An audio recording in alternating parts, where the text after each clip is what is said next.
미디어 협동조합 국민TV 개국기념 특강 신춘 2014 대한민국을 말하다. 미디어 협동조합 국민카페 온에어가 국민TV 개국을 맞아 주간 특강을 마련합니다. 대한민국의 언론, 법조, 경제, 안보, 사회 각 분야의 전문가들이 나서 2014년 대한민국의 현실과 미래를 짚어냅니다. 3월 24일 월요일 서화숙 한국일보 선임기자, 3월 25일 화요일 이정열 전 창원지법 부장판사, 3월 26일 수요일 선대인 경제연구소장, 3월 27일 목요일 김종대 디펜스 21 플러스 편집장, 3월 28일 금요일 홍세화, 말과 활 발행인이 시대의 화두를 제시합니다. 3월 24일부터 28일까지 서울 마포구 월드컵로 37 국민카페 온에어의 조합원과 애청자 여러분의 많은 참관을 기대합니다.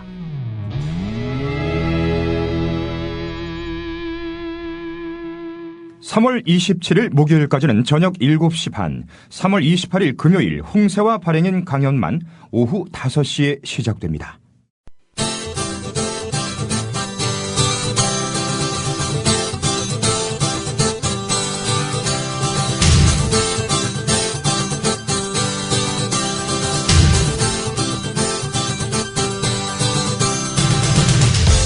투박하지만 정직하다. 비평을 비평하는 남자 서영석. 그가 바라본 세상.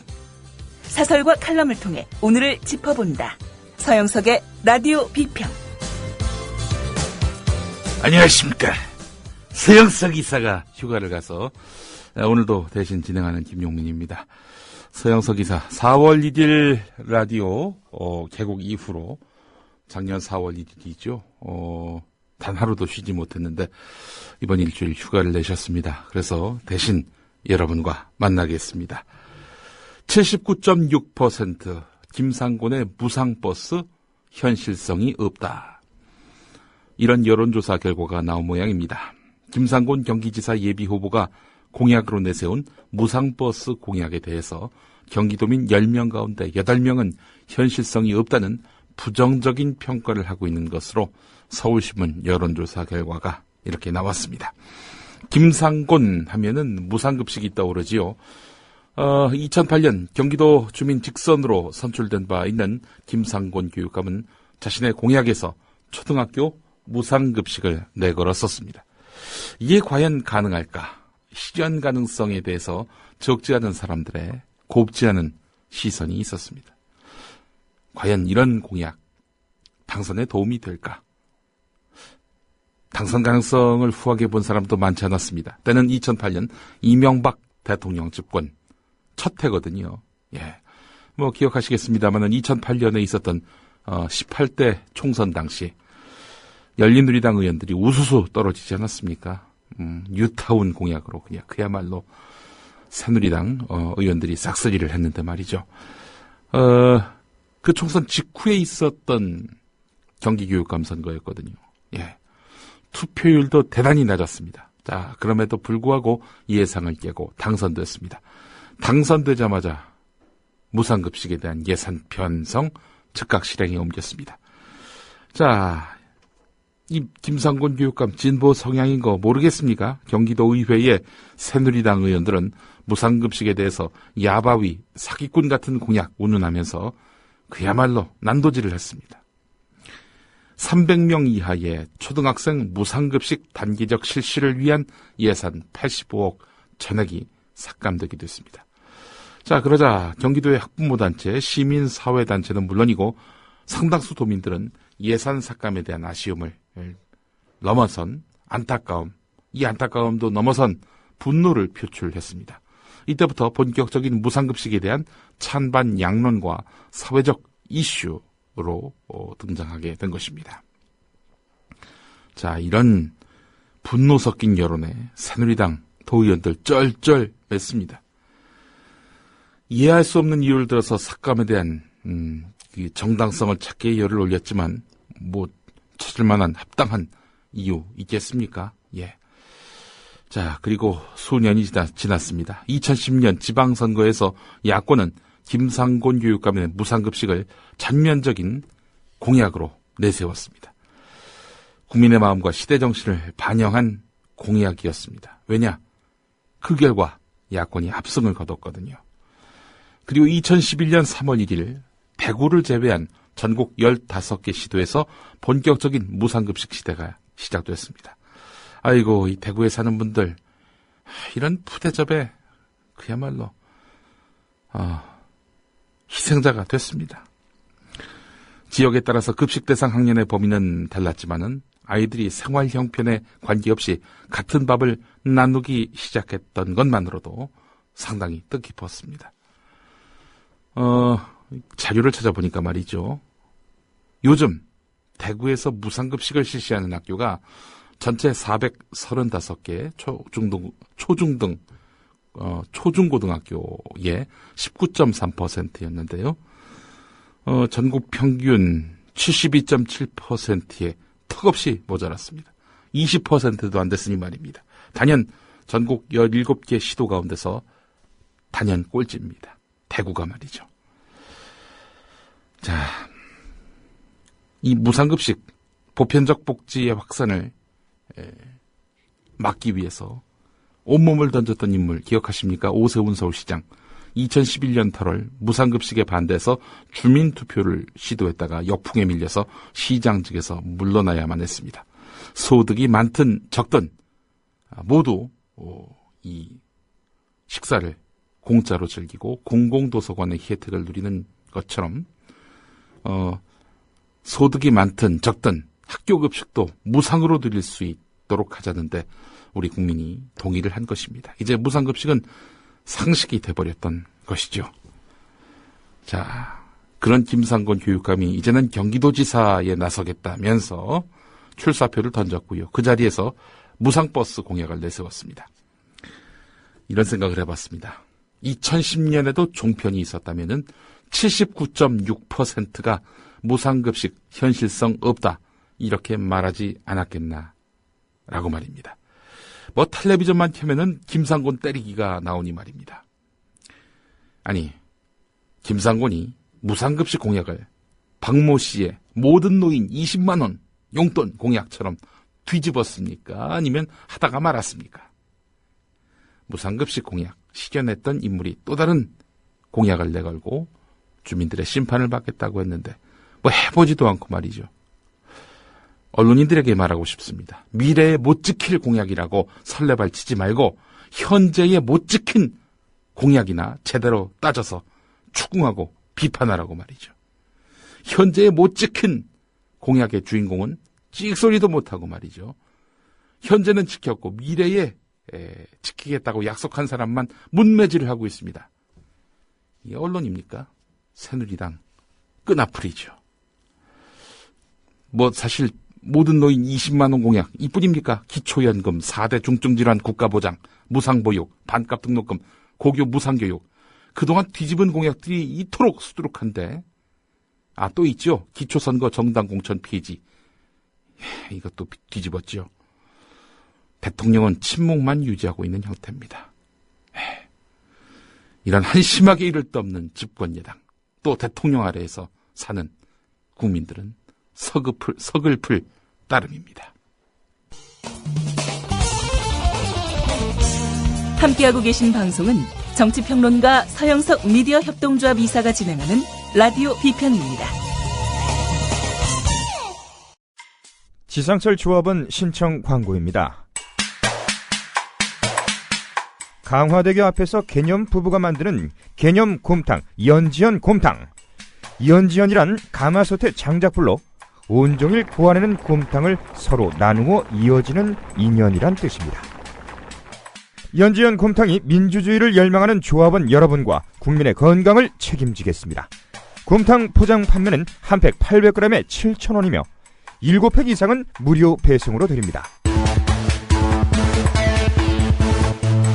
연지연 곰탕은 강화대교 입구에 위치해 있습니다. 단체 주문 예약 및 포장 주문 전화번호는 010-7252-1114, 010-7252-1114, 031-989-9968. 조합원 단체 예약은 10% 할인해드립니다.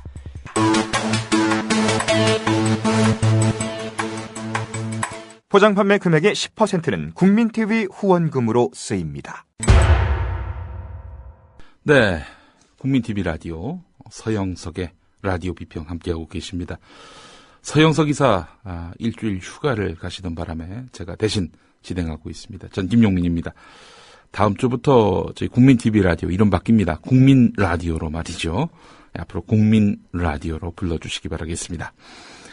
자, 광고 하나 하겠습니다. 이 서울 합정동 국민카페에서 어제부터 오는 금요일까지 신춘 2014 대한민국을 말하다 특강이 열립니다. 오늘 3월 25일 화요일 저녁은 국민판사로 널리 알려진 이정열 전 창원지법 부장판사가 나서서 한국 사법권력의 현실을 진단합니다. 이정열 전 판사께서 방금 전에 저한테 하나 PPT 파일을 보내오셨더라고요. 오늘 PPT가 섞인 강의를 하시겠다. 뭐 PPT를 잘 안 해봐가지고 서투른데 이해해달라 이런 말씀도 해주셨습니다. 마음이 좀 짠했습니다. 우리 이정열 전 판사가 정말 정성껏 준비한 특강입니다. 오늘 많은 걸 가져가실 수 있을 겁니다. 이정열 전 판사의 특강 여러분 많이 참여해 주시기 바랍니다. 아시죠? 서울 합정동 국민카페 웰빙센터 지하 1층에 있습니다. 오늘 저녁 7시 반입니다. 그리고 내일 26일 수요일 저녁 7시 반에는 선대인 경제연구소장이 나섭니다. 이런 때 집사도 되는지 아주 명쾌하게 해설해 준다고 하니까요. 내일 또 선대인 경제연구소장 강연도 많이 찾아주시기 바라겠습니다. 사전 신청하시면요. 뭐 선착순이긴 합니다만은 이 사전 신청하신 분에 한해서는 선착순이 아닙니다. 왜냐하면은 미리 예약을 하신 거기 때문에 저희가 오신다고 판단을 하고 자리를 따로 마련해 놓습니다. 국민TV 홈페이지 들어오시면은 사전 신청하실 수 있습니다. 시간 임박해서 오셔도 상관이 없겠습니다. 그런 분들은요. 예. 자, 또 멘트 광고가 있습니다. 오늘 멘트 광고 정한영 조합원 신청 광고입니다. 국민TV 조합원이자 부동산 염장지르기 시리즈 저자인 생선장수 정한영 작가의 부동산 강연회가 있습니다. 주제는 왜 아파트값은 떨어지지 않는가라는 내용인데 부동산에 관해 정한영 작가의 독특한 설명 방법을 들으실 수 있습니다. 소규모 강연이기 때문에 개인적인 질문도 가능하고요. 날짜는 3월 26일 내일이군요. 수요일 저녁 7시 장소는 서울 5호선 영등포 시장역 3번 출구 영등포 중앙 새마을금고 건물 2층에서 합니다.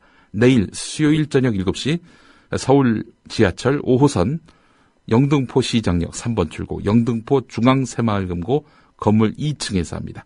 참여 문의는 다음 카페 지주클럽으로 문의하시면 됩니다. 우리 정한영 조합은 국민카페에서도 좀 강연하시면 좋겠네요. 예. 자, 또 다른 멘트 광고입니다. 어느 조합원 신청 광고인데요. 직접 쓰신 소설 닭공주 이야기. 예. 오늘도 이어집니다. 어제에 이어서. 어제 내용은 고문과 살인, 핍박으로 작전을 바꿔보자 가지였는데요. 이어서 소개해드리겠습니다. 우선 대다수의 국민들이 민주화를 염원하고 있으니 민주화란 단어를 생각하지 못하도록 먹고 살기도 빡빡하게 만들어야겠다고 생각하고 그래서 물가를 서서히 인상하고 직장에서의 고용 안전성을 서서히 없애고 실업률을 서서히 높여서 국민들의 저항이 일어나지 않는 정도의 선에서 먹고 살기도 힘들게 만들어서 민주화란 단어를 생각하지도 못하게 만들도록 계획을 세웠다는 거지요. 대학생들이 민주화 운동의 동력이자 구심점이기 때문에 대학생들의 민주화 운동을 막는 것이 이들의 커다란 과제였어요. 자, 대학생들의 민주화 운동은 또 어떻게 막을 것인지 우리 어느 조합원의 닭공주 이야기 내일 또 기대해 주시기 바라겠습니다. 이 광고의 형태로 해서 본인의 소설을 이렇게 발표하시는 우리 어떤 조합원님 감사드립니다. 자, 국민TV 조합원으로 또 많은 분들 함께해 주시기 바라겠습니다. 오늘 특별히 국민TV 라디오는요, 조합원 모집 방송을 또 방송 시간에 이어갈 예정입니다. 그래서 이 시간에 조합원에 가입하시면요, 저희가 소개해 드리도록 하겠습니다. 자, 이제 본격적으로 오늘 사설 짚어보도록 하겠습니다. 경향신문 사설을 골라봤습니다. 제목은 박 대통령의 신중하지 못한 영변 핵 재앙 발언입니다. 읽어보겠습니다. 박근혜 대통령은 어제 핵안보 정상회의 기조연설에서 놀라운 말을 했다. 그는 영변에 너무나 많은 핵시설이 집중되어 있기 때문에 한 건물에서 화재가 발생해도 체르노빌보다 더 큰 핵재앙이 될 수 있다고 말했다. 체르노빌 원전 폭발 사고는 끔찍한 피해로 잘 알려져 있다. 직접적인 방사능 누출로 사망한 사람만 56명이며 20만 명 이상이 방사선에 피폭되고 이 중 2만 5천여 명이 사망한 것으로 전해지고 있다. 사고 지역이 죽음의 땅이 된 것은 물론 우크라이나, 벨라루스, 러시아에도 방사성 물질이 떨어져 심각한 오염을 초래했다. 그 사건 다들 기억하실 겁니다. 예. 영변에 많은 핵시설이 집중되어 있기 때문에 여기서 화재가 발생해도 체르노빌보다 더 큰 핵재앙이 될 수 있다 이렇게 말을 했습니다. 자, 이 말은 헤이그 기조연설에서만 한 것이 아니라 지난 19일 청와대에서 사전 녹화된 네덜란드 공영방송과의 인터뷰에서도 한 말입니다. 네덜란드 방송과 가진 인터뷰 내용이 지금 인터넷에 올라와 있는데요. 한번 들어보실까요? 영변에 너무나 많은 핵시설이 집중되어 있기 때문에 거기서 한 건물에서만 어떤 화재가 발생해도 체르노빌보다 더 큰 핵재앙으로 이어질 수도 있다는 그런 위험도 있습니다. 이 박근혜 대통령 언급은 지난 1월에 영국의 군사 전문 기관인 IHS-제인의 보고서에 나온 내용이라고 하는데요. 제인의 이 보고서는 서울의 한 교수의 말을 인용해서 담은 거라고 합니다. 영변에서 핵이 폭발할 가능성이 높고 폭발하면 평양은 물론이고 시베리아, 일본 북부, 서울에 심각한 피해를 입힌다는 그런 주장입니다. 자, 하지만 이 보고서는 발표 당시에도 많은 원자력 전문가들로부터 사실과 다르다는 지적을 받았습니다. 영변 원자로와 1986년 사고가 난 체르노빌 원전은 모두 흑연을 감속제로 쓰고는 있지만 규모와 구조의 차이가 매우 크다는 겁니다. 따라서 비교 자체가 무리라는 거지요. 영변의 5메가와트급 실험용 원자로는요, 열 출력 기준으로 체르노빌 사고가 난 그 원자력 발전소의 128분의 1에 불과한 소규모입니다. 핵 연료 연소도도 매우 낮습니다. 영변 원자로가 노후한 것은 사실이지만 폭발 사고로 노심 파괴가 발생한다 하더라도 방사성 물질 유출량은 체르노빌의 200분의 1밖에 안 된다는 겁니다. 또 영변 핵단지 한 곳에서 화재가 발생한다고 연쇄 사고로 이어지는 경우를 상정하기는 어렵다는 겁니다. 당연히 서울이 심각하게 오염되는 일은 없다고 이렇게 전문가들은 이야기합니다. 아마도 박근혜 대통령은 북핵 위험성을 강조하고 싶었던 모양입니다. 그런 와중에 검증되지 않은 소수 견해를 인용한 것으로 보이는데요. 이런 식으로 검증되지 않은 말을 남발하시면 이 국제적 망신 아니겠습니까? 계속 읽어보겠습니다. 그동안 북핵 문제에 관한 정부 입장은 북한이 먼저 신뢰성 있는 조치를 취하기 전에는 대화하지 않는다는 것이었다. 북핵이 그렇게 위험하다면 이렇게 느긋하고 한가로운 태도는 이해하기 어렵다. 7천만 명의 생명이 경각에 달려있다면 협상 조건을 따질 때가 아니다. 하루빨리 북핵 협상을 하는 게 급하다. 당장 북한의 안전조치를 위해 필요한 기술과 인력을 지원하겠다고 제안도 해야 한다. 박 대통령은 과연 그런 정책적 전환을 준비하고 발언한 것인가? 대통령은 믿거나 말거나 식으로 발언할 자유가 없습니다. 더구나 국제회의석상 아닙니까? 새로운 문제를 제기하고 싶다면은 정보와 판단에 기초해야 합니다. 그렇지 않으면은 대통령은 신뢰를 잃고 통치력도 제대로 행사할 수 없습니다. 박근혜 대통령 자신의 발언이 어디서 어떻게 나온 이야기인지, 어떤 근거를 갖고 이야기하는지 이런 것들을 밝힐 필요가 있습니다. 이걸 밝히지 않는다면은 이건 헛소리한 거죠. 안 그렇습니까? 한 원자력 전문가는요, 대통령이 핵 안보를 다루는 정상들의 국제회의 연설에서 과학적 근거가 없는 말을 하게 되는 것이 심각한 문제라면서 잘못된 정보를 대통령에게 전달한 청와대 참모들 책임이라고 말했습니다. 예. 청와대 참모들 한심합니다. 이 펌질이라고 하죠. 펌질을 해도 어디 쓰레기 자료를 끌어다가 대통령께 갖다 바칩니까? 예. 자료를 분별해서 진짜 자료, 정선된 자료 이렇게 대통령께 보여드릴 그런 능력이 부족한 건가요? 그건 전문 분야가 아니라서요? 그렇다면 청와대 참모들, 당신들의 전문 분야는 뭡니까?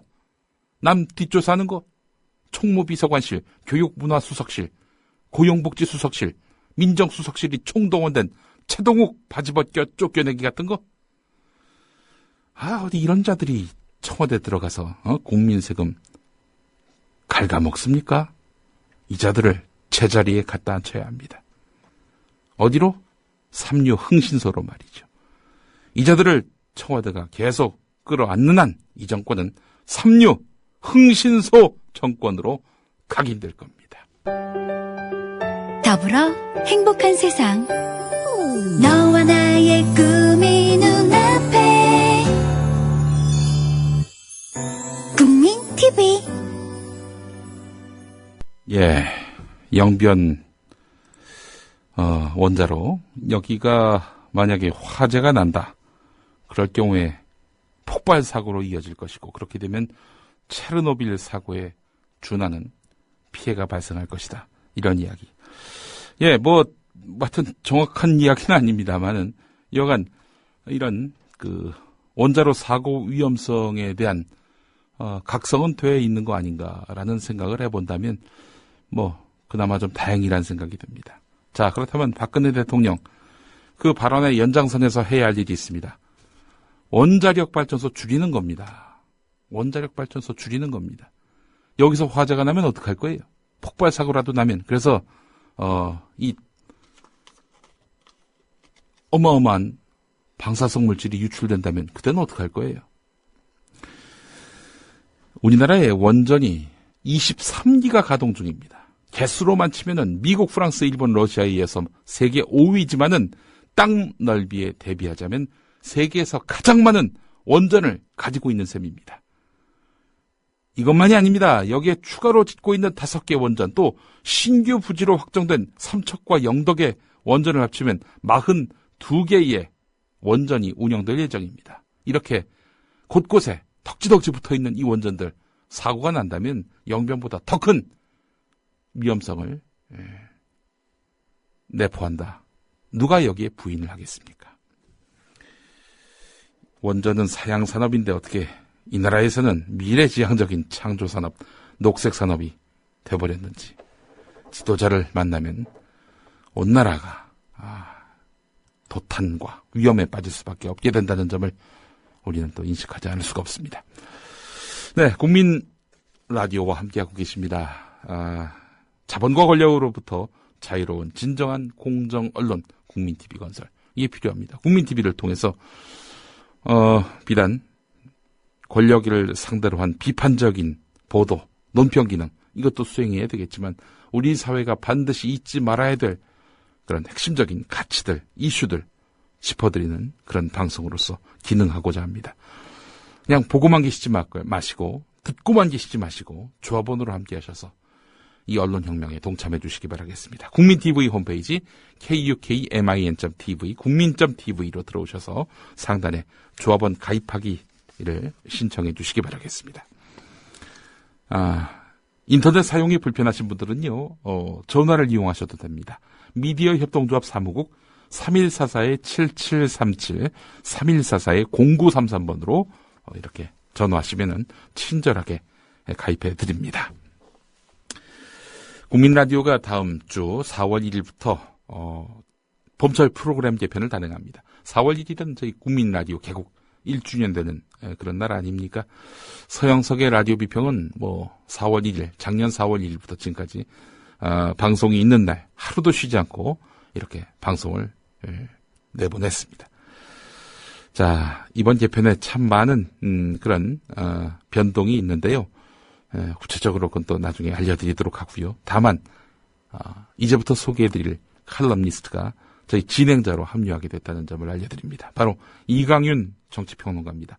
오늘 아침 한국일보에 아침을 열며 칼럼을 실은 분이죠. 또 정치 내비게이션을 통해서 이렇게 일주일에 2번 정도 이렇게 논평과 해설을 해주신 분입니다. 국민일보 기자를 지내셨더군요. 야, 이거 보니까 말이죠. 서영석 또 조상훈 이 두 분도 국민일보 기자 출신인데 말이죠. 국민TV라서 그런가요? 이렇게 국민 이름 붙은 언론인들이 이렇게 함께하고 있습니다. 뭐 저도 보니까 국민대에서 대학원 공부했었고요. 예. 자, 오늘 이강윤 정치평론가가 한국일보에 쓴 칼럼 제목은 김철수 공동대표께 이런 제목입니다. 읽어보겠습니다. 새집 짓느라 많이들 바쁘시죠. 각설하고 2가지 질문 고자 편지 보냅니다. 4.19와 5.18이 쇼윈도 진열 상품입니까? 헌법 전문만 들춰도 4.19와 5.18의 역사적 의미는 바로 알 수 있는데 뭐 때문에 그런 소란을 피웠는지 이해가 안 갑니다. 헌법은 대한민국 공동체 구성원들이 이룩해온 역사적 성과와 정통성, 공동선의 최소 공약수를 담는 그릇 아닙니까? 동의하신다면 대변인의 성급한 발표였다거나 논의도 마치기 전에 언론이 융단 폭격했다고 볼매지 마십시오. 일일이 나열해서 이념 논쟁 재현될까봐 빼려 했다는 변명. 근본을 의심받아 마땅했습니다. 정강정책에서 4.19나 5.18을 빼면 중도지대 유권자를 끌어올 수 있고 넣을 경우 표 달아날 거라 생각했다면 그거야말로 몰 역사적이자 단선적 시대인식입니다. 4.19나 5.18은 단순한 숫자가 아니라 오늘 여기를 규정하고 있는 체화된 역사이기 때문입니다. 아, 마지막 문장 진짜 멋집니다. 오늘 여기를 규정하고 있는 체화된 역사다. 그러니까 4.19와 5.18이 오늘의 이 대한민국을 만든 그런 주춧돌이다. 이런 이야기입니다.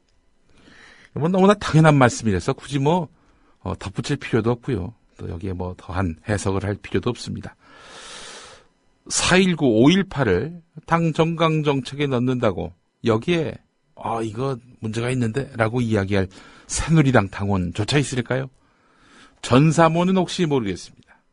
또 일배는 좀 모르겠습니다. 이 정신 나간 사람들 빼놓고야 어디 이 4.19, 5.18이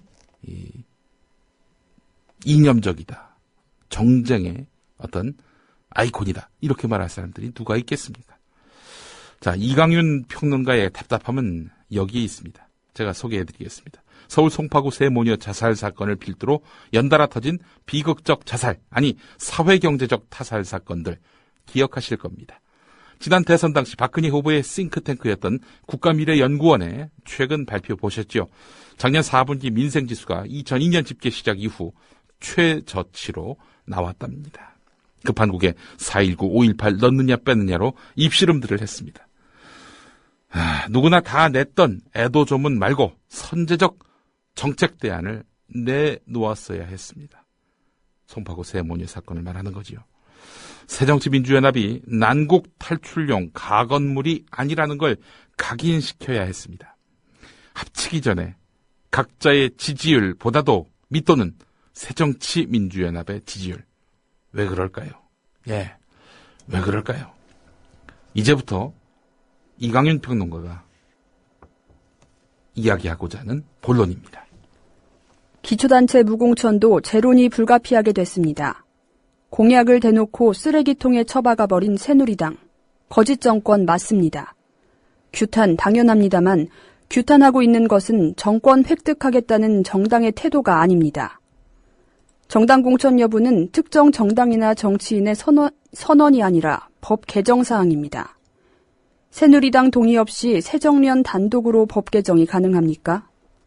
결혼 상대가 변심해서 파혼하고 주랭랑 쳐버렸는데도 결혼하겠다며 식장에 혼자 서 있는 형국입니다.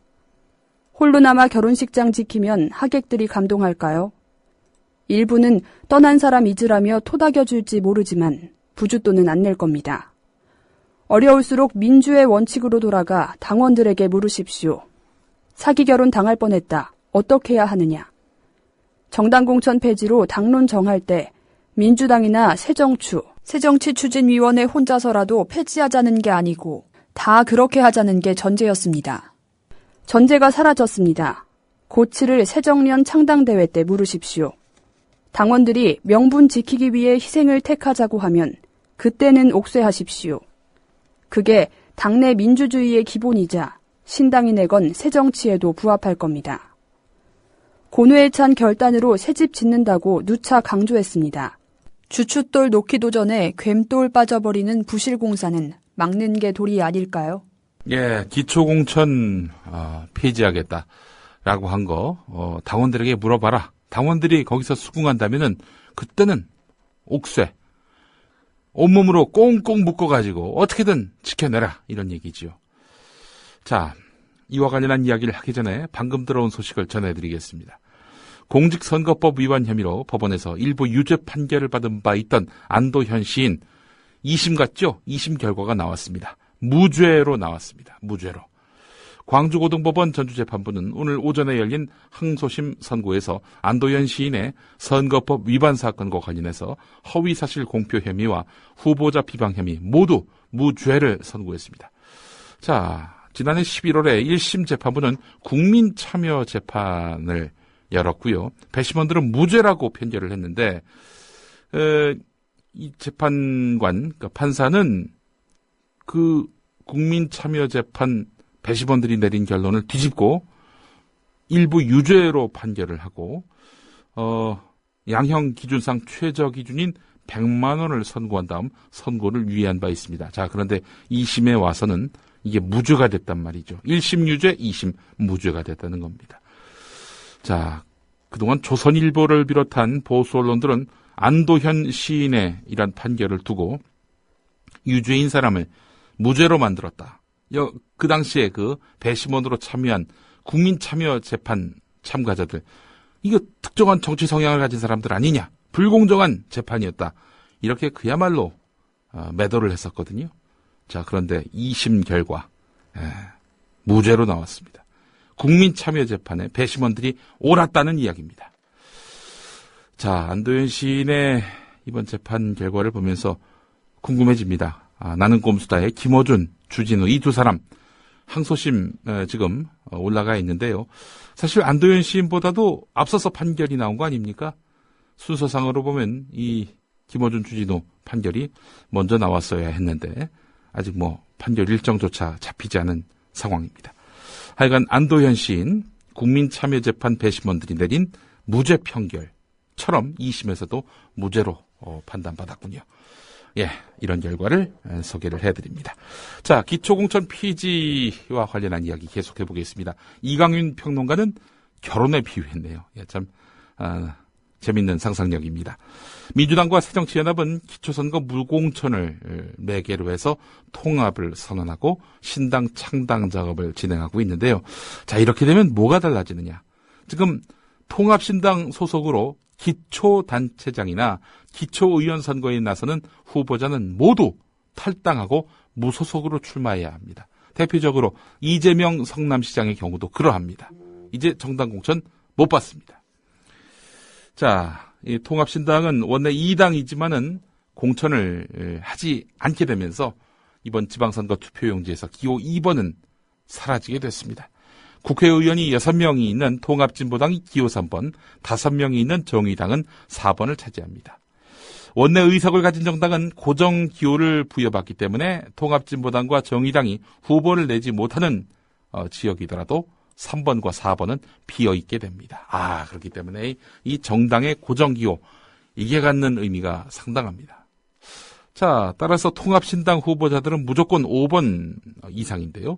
무소속이 여러 명일 경우 추첨으로 기호를 배정받게 돼서 뒤로 더 밀릴 수가 있습니다. 게다가 무소속인 만큼 명함이나 포스터도 새로 만들어야 하기 때문에 비용도 만만치가 않습니다. 추가적인 변수도 있습니다. 원내 의석이 없는 소수정당이 10개인데 말이죠. 이들이 후보를 낼 경우 무소속보다는 기호 배정에서 아무래도 이 정당 후보들이 우대를 받게 됩니다. 그렇게 된다면 이 통합신당 후보는 15번부터 기호 배정을 받을 수도 있습니다. 자, 그래서 이제 통합신당은 기호 배정, 여기에 불리함을 극복하기 위해서 1번 후보를 집중 공격하는 선거 캠페인을 준비하고 있는 것으로 알려졌는데요. 이런 점은 또 우려하고 있더군요. 예를 들어서 통합신당 공천을 하지 않기 때문에 그냥 파란색 옷 입고 다니면서 제가 통합신당 지지하는 사람입니다. 뭐 이렇게 나오면은 아니 통합신당 성향의 후보는 누구야? 해서 표를 주려는 사람들이 그 혼란을 겪을 수가 있다는 거죠.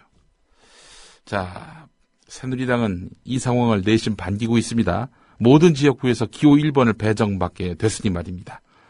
하지만 공약을 지키지 않았다는 역풍이 일까봐 표정 관리는 한다고 하는군요. 자, 지금이라도 기초공천을 해야 한다는 주장이 나오고 있는 형국인데요. 통합야당 지도부는 일축하고 있습니다. 자, 그러면서도 통합신당이 지지하는 무소속 후보를 유권자들이 알아볼 수 있도록 묘수를 찾기 위해 고심하고 있는데, 그래서 안철수, 문재인 이런 분들하고 같이 사진을 찍어가지고 그걸 이제 포스터에 막 붙이는 거예요. 이강윤 평론가는 이렇게 말합니다. 6월 4일 유권자들은 무려 7장의 투표용지를 받게 됩니다. 한쪽은 알기 쉽고 보기 쉬운 기호 1번이고 새정치연합 후보들은 무소속인이 빨라야 5번, 심할 경우 10번 전후에 기호를 받습니다. 투표용지 7장 받아든 유권자들이 출마자 수십 명의 이름과 정치 성향을 기억해 줄 거라 기대하는 건 설마 아니시죠? 두 분과 같이 찍은 사진으로 구분하게 한다고요? 그런 사진 너도 찍고 나도 찍었습니다.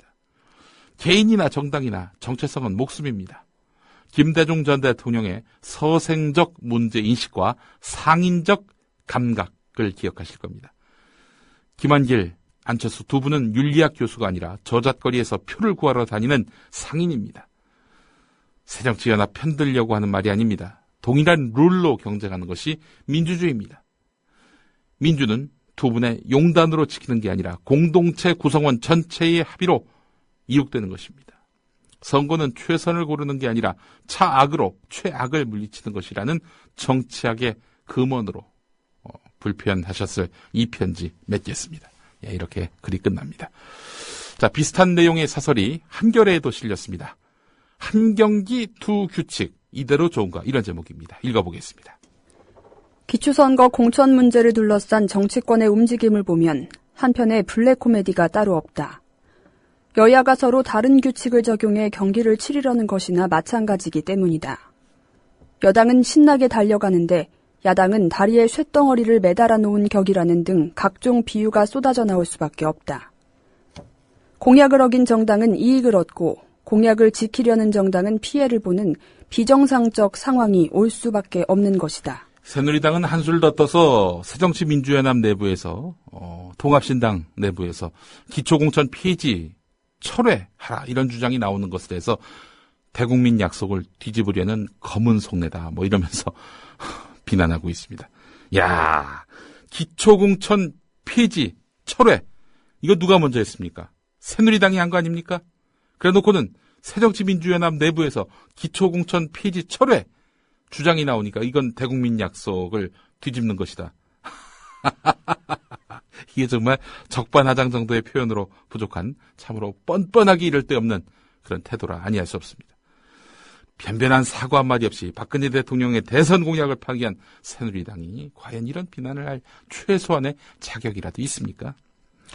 자, 하여간 통합신당 새정치민주연합으로서는 진퇴 양난의 처지에 빠졌습니다. 대국민 약속을 뒤집을 수도 없고 또 새정치 민주연합 이 신당 추진의 연결고리인 이 약속을 번복하기 어렵고 고민이 많습니다. 그래서 안철수 의원이나 김한길 대표 모두 무공천 철회 불가 입장을 분명히 했는데 말이죠. 자, 오늘 어제 한겨레가 대놓고 무공천 입장 이거 재고해야 한다라고 주장하고 있습니다. 모든 걸 새정치다 약속 준수라는 말로 넘어가는 것이 과연 바람직한 것인지 되묻고 있는 겁니다. 계속해서 읽어보겠습니다. 우선 분명한 사실은 기초선거 공천 폐지가 꼭 새정치의 필요 조건은 아니라는 점이다. 기초선거 정당 공천에 대해서는 지방정치의 중앙정치 예속화, 부정부패 등 각종 폐해가 지적된다. 반면에 정당 공천 폐지가 책임정치 원칙에 맞지 않는다는 등의 반론도 있다. 게다가 새누리당이 공약을 파기한 터여서 정치개혁의 의미는 더욱 상실됐다. 새누리당을 위한 정치라는 뜻의 새정치면 몰라도 이런 선거는 새정치도 아니고 헌정치도 아니고 단지 엉망 정치일 뿐이다. 하하. 새정치민주연합의 새정치가 새누리당을 위한 정치냐? 이렇게 묻고 있네요. 아주 강도 높은 지적입니다. 기초공천을 하지 않으면 비례대표 제도까지 사실 무용지물이 될 것은 뻔한데 말이죠. 예. 그런데 또 기초공천의 비례대표는 또 이렇게 비례대표에 대한 기초공천은 하겠다 또 이러고 있단 말이죠. 뭐 과연 이 앞뒤가 맞는 건지 의문이라는 그런 지적도 나오고 있습니다. 신뢰의 정치가 무너진 상황에서 새정치민주연합이 우직하게 약속을 지켜나가는 것은 의미가 작지 않다. 하지만 이 대목에서도 신당 쪽이 명심해야 할 것이 있다. 첫째, 약속 위반을 한 새누리당의 역풍이 불어 오히려 야당 쪽이 유리해질 것이라는 헛된 기대는 일찌감치 접는 게 좋다. 순수와 어리석음은 다른 문제다. 둘째, 사실상의 내천이나 후보자 간접 지원 등의 꼼수를 썼다가는 그나마 약속을 지켰다는 명분마저 잃을 가능성이 크다. 셋째, 총선, 대선 등을 보면 지고도 이기는 싸움이라는 주장도 꼼꼼히 검증해봐야 한다. 기초선거 완패가 가져올 후폭풍을 감내할 만큼 신당의 체력이 튼튼한지도 의문이다. 기초선거 공천이라는 난제 중의 난제는 신당의 앞날을 가늠해볼 수 있는 중요한 시험대다. 아까 이강윤 평론가는 이 문제를 결혼에 비유했었죠. 전 육상 경기에 비유하고 싶습니다. 이게 무슨 얘기냐? 허들 경기 아시죠? 새누리당은 허들이 있는데도 불구하고 허들 없이 트랙 밖에서 허들 없는 곳으로 해서 막 달려갑니다. 그래서 결승점에 먼저 골인을 해요. 그런데 새정치민주연합은 허들을 넘어야 하는 육상 경기에서 규칙대로 열심히 허들을 넘습니다. 경기가 다 끝난 다음 나는 비록 졌지만 약속과 신의를 지켰다는 이런 이야기를 해봐야 주목받지 못할 겁니다. 예. 그렇더라고요. 저도 정치를 경험해봤습니다만은 정치는요 과정이 아닙니다. 결과입니다. 결과. 사람들은 결과만 기억하고요. 결과에 대해서만 추궁할 뿐입니다. 결과에 대해서만 추궁하는 이런 비정한 정치 현실에 원칙과 소신, 국민과의 약속 이걸 앞세우겠다라는 새정치민주연합. 사설에 나온 내용처럼 기초선거 완패가 가져올 후폭풍을 감내할 정도의 체격이 있는지 돌아봐야 합니다. 마치겠습니다.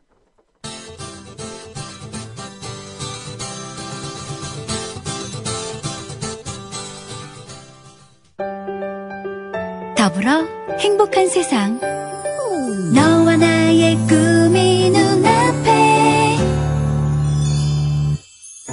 국민 TV